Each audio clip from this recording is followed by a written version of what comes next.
जमायत उलमा इस्लाम के सूबाई अमीर बलूचिस्तान मौलाना अब्दुल वासे ने कोयटा में एक मीडिया कॉन्फ्रेंस की।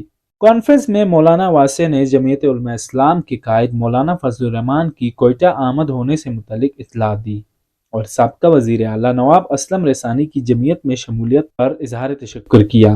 कि कल से जमीयत उलमा इस्लाम में बलूचिस्तान के बहुत से तरीन शख्सियात शामिल होने जा रही हैं। ख्वाह मोहम्मद असलम खान रसानी, मौलाना फजलुर रहमान साहब कल इंशाअल्लाह तशरीफ लाएंगे और 11 तारीख तक वो यहाँ हैं। ये सारी शमूलियतें होंगी। अभी चीफ मिनिस्टर भी रहे हैं।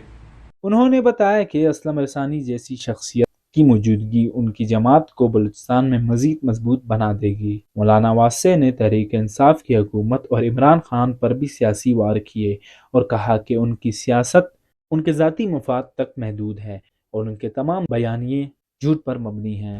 2018 के इंतखाबात आपके सामने हैं। जमीयत उलमा इस्लाम के कायद ने पहले दिन से और कहा कि ये जाली इंतखाबात हैं और एक मंसूबे के तहत इमरान खान को कौम पर लाने की और कौम पर मुसल्लत करने की कोशिश की गई है। मौलाना वासे ने अंदिया भी दिया कि आने वाले अयाम में जमीयत उलमा इस्लाम बलूचिस्तान में भारी अक्सरियत से हुकूमत बनाएगी